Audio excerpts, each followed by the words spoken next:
Good morning आप सभी को। आज की जो हमारी क्लास होगी वो क्लास 8 के मैथ की 1 का आई होगा, जो आपको जी तक पढ़ा दिया गया है। अगर यच भी है जिसको कोई समस्या होती है वो कमेंट सेक्शन में बताएगा। यदि नहीं समस्या होती है तो कोई बात नहीं, आप जानते रहिए। देखिए, जो आप पुराने बच्चे हैं आप तो पढ़ चुके हैं, आपको कोई दिक्कत नहीं होने वाली है। मुझे सिर्फ नए बच्चों से थोड़ा सा डर है कि उन्हें कोई समस्या ना हो। यदि समस्या होती है, ऑनलाइन वाले हैं, तो वो कमेंट जरूर कीजिएगा जो इस चैप्टर में आपको समस्या होती है। ठीक है, जो हमारा वन का चैप्टर 1 आई चैप्टर है ना, इसका देखिए क्वेश्चन, पहला क्वेश्चन क्या है। ये पहला क्वेश्चन है 1/6 और 1/3 के बीच चार परिमेय संख्याओं को ज्ञात कीजिए। अच्छा, परिमेय संख्या देखो ज्ञात करनी है। क्या 1/6 1/6 और 1/3 के बीच, प्रश्न आप पूरा लिख लेंगे। 3 के बीच चार परिमेय संख्याओं को ज्ञात कीजिए। चार परिमेय संख्याओं को आपको ज्ञात करना है। अच्छा, ये देखिए परिमेय संख्या जो ये वाला चैप्टर ना बहुत ही इंपॉर्टेंट है, क्योंकि जो आपका ये 9th का मैथ है, 9th में भी परिमेय संख्याओं के बीच के परिमेय संख्याओं को ज्ञात करने के लिए कहा गया है। 10th में भी कुछ ऐसे क्वेश्चंस हैं जिसमें परिमेय संख्याओं को ज्ञात करना है, चाहे वो अब जैसे भी ज्ञात करना होगा, लेकिन ज्ञात करने के लिए ही कहा गया है। इसलिए अगर आप ये इस चैप्टर को सीख लेते हैं तो आपका जो आने वाला फ्यूचर है, आने वाला जो क्लास है, उसमें आपको कोई समस्या नहीं होने वाली है। ठीक, चलिए देखते हैं ये ज्ञात कैसे किया जाता है। अच्छा ना, देखिए पहले तो ये समझना है कि चार परिमेय संख्या है। क्या है? चार परिमेय संख्या है। अब परिमेय संख्या क्या होती है? परिमेय संख्या वह संख्या होती है, वह संख्या जिसे p/q के रूप में लिखा जा सके, लेकिन q का मान 0 नहीं होना चाहिए। p/q, q not equal to 0, q का मान 0 नहीं होना चाहिए। इसमें अगर चार परिमेय संख्याओं को निकालने के लिए कहा गया है तो हम पहले q बराबर निकाल लेते हैं। जो हमारा q निकलेगा ना, तो वो हमारा क्या हो जाएगा, 1/2 a प्लस, इस प्रकार से हमारा हो जाएगा। दूसरा ज्ञात करना है। अब ये देखिए ना, हमारा a1 एक संख्या q1 निकल जाएगा। अगर q2 निकालना है, दूसरी परिमेय संख्या निकालनी है, तो ये 1/2 n q1 प्लस b, ऐसे फार्मूला आप बना लेंगे। देखिए ना, यहाँ पर अब क्या निकालना है, q2 निकल गया, q3 निकालना है। जब आप q3 निकालेंगे तो ये हो जाएगा 1/2 q2 प्लस, a की जगह पर जो हमारी संख्याएं आती जाएंगी उसे आप ऐसे ही 3 निकालना है, 4 निकालना है, 5 निकालना है, जितना भी निकालना है आप इस प्रकार से इसको निकाल सकते हैं। देखिए ना, इसको x y भी मान सकते हैं, प्लस b भी मान सकते हैं, जैसे भी आपको आसान लगे आप वैसे ही कीजिए। ये हमारा जो प्रश्न है वो है q1 हमको ज्ञात करना है। q1 ज्ञात करना है तो 1/2, समझ में आ रहा? कोई दिक्कत तो नहीं है ना? अगर दिक्कत होगी तो जरूर बताइएगा। और हाँ, ये आपको ध्यान रखना है कि जो फैक्टर करेंगे तो मेरे साथ साथ आपको बोलना है। जो टेबल करवाया जाएगा, जो पहाड़ा करवाया जाएगा, जो डिवाइड करने के लिए बोला जाएगा, उसको आपको बोलना है, यानी कि एकदम शांत होकर के सुनते हैं। तो ये कि ना, यहाँ पे क्या होगा, हमारी पहली ए कितना है, 1/6 प्लस 1/, हो गया। तो बस अब इसका फैक्टर कर दीजिए। जब इसका फैक्टर करेंगे तो ये आपका कितना हो जाएगा, जब आप इसको जोड़ेंगे तो कितना आएगा, 1/2 6 3 6 हो जाएगा। बार बार बताया गया है। देखिए, ये क्रॉस मल्टीप्लाई या डायरेक्टली नहीं बताऊंगा, ये विधि से बताऊंगा। जैसे 6 और 3 का आप एलसीएम करेंगे, 6 और 3 का आप एलसीएम करेंगे तो कितना आएगा आपका, 6 आएगा। जब 6 आएगा तो 6 का, जब इसमें आप दोनों का एलसीएम 6 है, अब जब दोनों पोजीशन पर 6 से मल्टीप्लाई करवाएंगे, 6 से गुणा करवाएंगे, तो यहाँ पे जब रखेंगे तो 6 1 6 हो जाएगा। तो यहाँ पे 1 × 1, अगर देखो बीच में प्लस है तो प्लस लगाने का, और माइनस है तो माइनस, लेकिन प्लस है तो प्लस लगा रही। अगर इसी प्रकार से यहाँ पर रखते हैं तो ये हमारा कितना आ जाएगा, यहाँ पे 6 से मल्टीप्लाई करेंगे। अच्छा, करके दिखा देते हैं आपको। 3 × 6, 3 2 6, 3 2 6, और बचा क्या, 1 × 2, 1 × 2, 2 1 के 2, 2 1 2, यहाँ पर भी आप लिख सकते हैं 1 × 2। ठीक है, अब देखिए मैं ज्यादा से ज्यादा 1 से 2 निकालूंगा, बाकी आपको ही निकालना है। तो यहाँ पर क्या हो जाएगा आपका, 1/2 1 प्लस 2/6। ठीक है, अब फिर से ये हमारा क्या आएगा, 1/2 3/6। तो यहाँ पे आप भाग कर सकते हैं, 3 1 3, 3 2 6, ये हमारा हो गया 1/2, ब्रैकेट में 1/2। देखिए हुआ कि नहीं। अब ब्रैकेट तोड़ते हैं, बार बार आपको बताया गया है, यदि ब्रैकेट के बाहर जस्ट ब्रैकेट से पहले या सिंबल हो या तो कोई डिजिट हो, जो भी हो उसका ब्रैकेट के अंदर गुणा करवाया जाता है। तो 1/2 है, तो ब्रैकेट तोड़ने के लिए आपको क्या कराना पड़ेगा, गुणा करवाना पड़ेगा। तो यहाँ पे कितना आपका गुणा करने पर आ जाएगा, 1 1 जा 1, 2 2 जा 4, 1 1 की 1, 2 दूनी 4। तो ये हमारा Q1 बराबर कितना आ गया, 1/4। ये हमारा निकल करके आ गया कितना, 1/4। अब हमको एक तो हमारा निकल गया, अब हमको निकालना है क्या, दूसरे का निकालना है ना।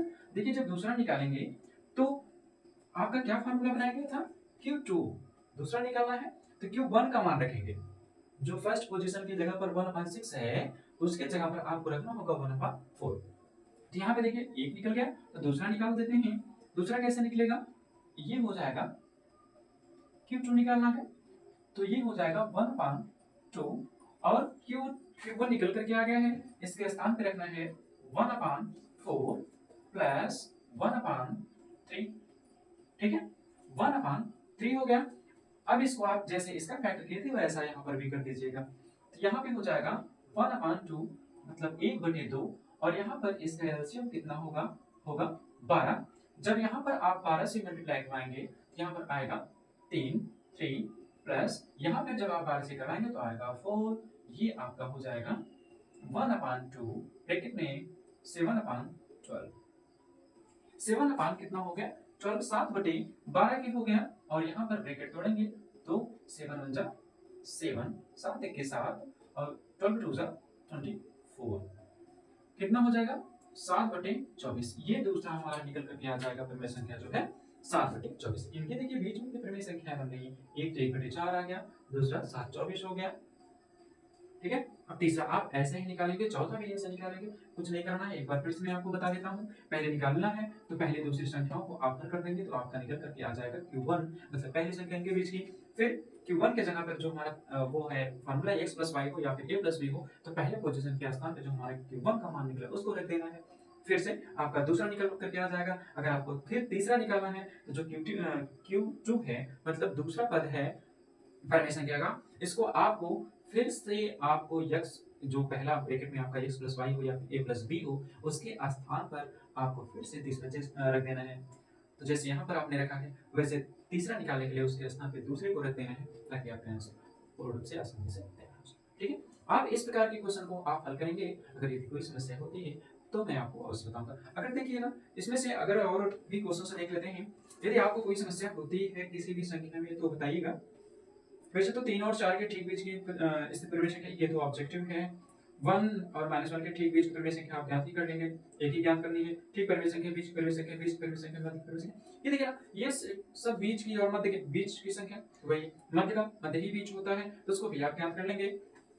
ऐसे ही आप ज्ञात करते रहेंगे और कोई समस्या तो नहीं होनी चाहिए, क्योंकि एक ही टाइप का क्वेश्चन है जो सारा का सारा है। पूरा क्वेश्चन 1i का जो है एक ही टाइप का क्वेश्चन है और आप इसे हल कर लीजिएगा। चलिए हम चलते हैं चैप्टर 1J, जी नहीं जे, 1J के पास चलते हैं। 1J का जो हमारा क्वेश्चन है वो क्या कहता है, 1J का हमारा क्वेश्चन कहता है कि निम्नलिखित परिमेय संख्याओं को दशमलव रूप में व्यक्त कीजिए। कहां पर आपको व्यक्त करना है, दशमलव के रूप में व्यक्त करना है। अच्छा, ये जिसको नोट करना नोट कर लो, और उसके बाद 1J की तरफ चलते हैं। ठीक है, देखिए हम बात कर रहे थे 1J का। जो 1J का क्वेश्चन है, अभी मैंने आपको बताया कि निम्नलिखित परिमेय संख्याओं को दशमलव रूप में व्यक्त कीजिए। कौन सा चैप्टर है, 1J है।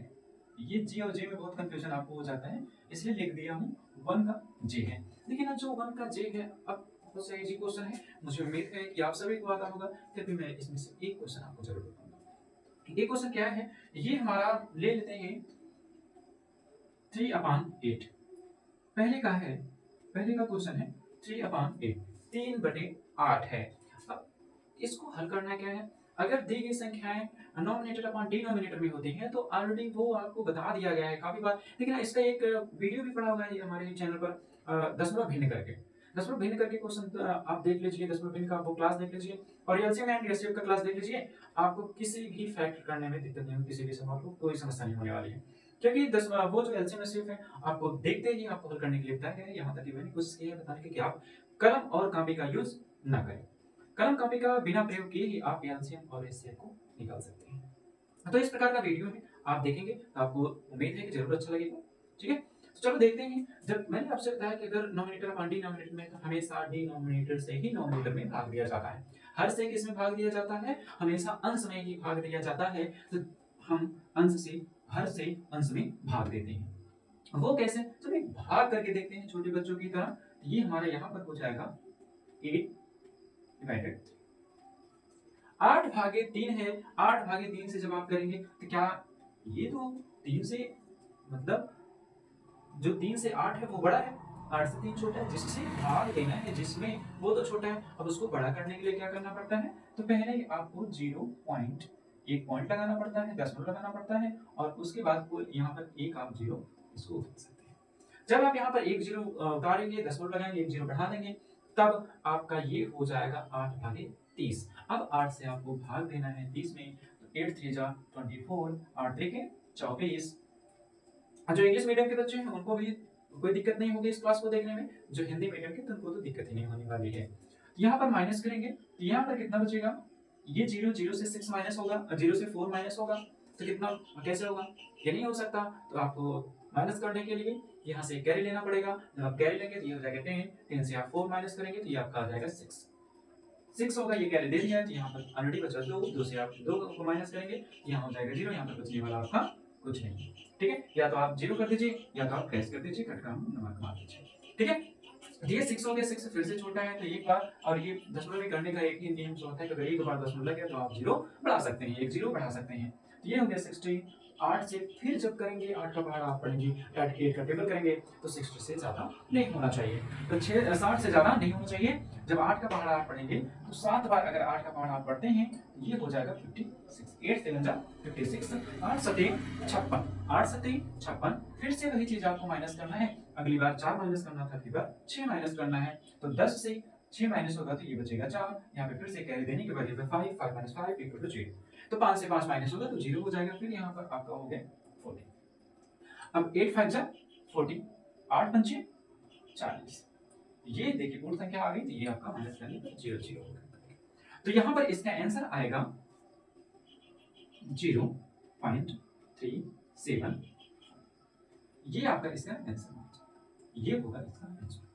अच्छा देखो, जब जिसको ये भाग बताया है, जैसे डायरेक्टली भाग डिवाइड करके कर देंगे, काटेंगे, तो ये आप जानते हैं ये पहले से ही आपको पता होना चाहिए कि यदि डिनोमिनेटर नॉमिनेटर से बड़ा है तो बिना कुछ सोचे समझे आप 0 पॉइंट लगा देंगे। आंसर में ये तो होना पक्का है, स्टार्टिंग आंसर ये श्योर कि कितना होगा, 0 पॉइंट होना, ये होना है। अब 0 पॉइंट हो गया तो ये आप 30 को मान लीजिए, 30 हो जाएगा। तो 30 को 8 से जब डिवाइड करेंगे ये कितना हो जाएगा, 3 बार जाएगा, तो 8 3 24, 24 हो गया। 24 को जब 30 से माइनस करेंगे तो आपका बचेगा 6 का अर्थ ये पॉइंट लगा दिए तो हो जाएगा 60। 8 7 जा 56, तो ये आंसर हो गया 56। 56 को जब 60 से माइनस करेंगे, 60 से 56 को माइनस करेंगे, तो ये आपका हो जाएगा कितना, बचेगा 4। 60 से जब 56 माइनस करेंगे तो 4 ही बचेगा, तो 4 माइनस करेंगे 4 बचेगा। तो फिर से आप दशमलव लगाइए, आप 0 बनाएंगे, हो जाएगा 40। 8 से जब 40 को माइनस 8 से जब 40 में भाग देंगे तो 8 5 40, 8 5 जा 40। तो ये पूरा का पूरा कट गया 5 बार में, ये आपका हो जाएगा इस प्रकार से। ठीक है, आप ऐसे भी कर सकते हैं। यदि आप वो क्लास देखे होंगे जो पीछे की क्लासें पढ़ाई गई हैं, तो ये इस तरह से आप आसानी से हल कर पाएंगे। अगर नहीं पढ़े हुए तो कोई भी बात नहीं, लेकिन फिर भी आप पीछे की क्लास अगर देखेंगे तो आपका आगे रिस्पॉन्स और बेहतर होगा। ठीक है, अब देखते हैं अगर इस प्रकार से और कोई समस्या और कोई सवाल होती हैं तो और सवालों को बताया जाएगा। अच्छा हाँ, एक चीज और हम आपको बता दें, देखिए ना, दूसरे सवाल भी कहते हैं कि दशमलव रूप में व्यक्त की संख्या को दशमलव रूप में व्यक्त कीजिए, दशमलव रूप में व्यक्त कीजिए। ये सारी सवाल ऐसे ही ऐसे ही हैं। लेकिन एक सवाल क्या कहता पता है, शांत और अशांत के बारे में कहता है। अच्छा थोड़ा सा हम समझने होता है, ये है आपका शांत और ये अशांत। शांत और अशांत के बारे में क्या है? शांत क्या होता है, जो ठहर जाए, जिसे भाग करते करते जो रुक जाए, जो पूर्ण रूप से कट जाए, वो शांत होता है। दशमलव के बाद जैसे ये पूर्ण रूप से कट गया ना, तो ये शांत है आपका। अगर जो नहीं कटेगा, जो आता ही जाएगा, वो आपका हो जाएगा अशांत। अशांत के, चलो ये शांत अशांत के बारे में आप तो पता ही हो गया आपको, शांत क्या होता है अशांत क्या होता है। एक बार फिर से हम बता देते हैं आपको कि यदि भाग देते वक्त जो संख्याएं पूर्ण रूप से कट जाती हैं, आंसर वो शांत होता है, और जो पूर्ण रूप से नहीं कटता है वो आपका अशांत होता है। तो चलो एक और कोई सवाल ले लेते हैं, तो जिसमें देखते हैं अगर कोई आसान आ जाता है तो। चलो ये हमें एक ले लेते हैं 17/5। 17/5 को आप भाग करके देखिए, हो सकता है ये आपका ये शांत हो सकता है आपका ये आसान हो, आप चेक कर सकते हैं। ऐसे ही करें या फिर इस प्रकार से करें, तो मैं इस प्रकार से करने वाला हूँ। 5 से जब करेंगे तो 5 3 15,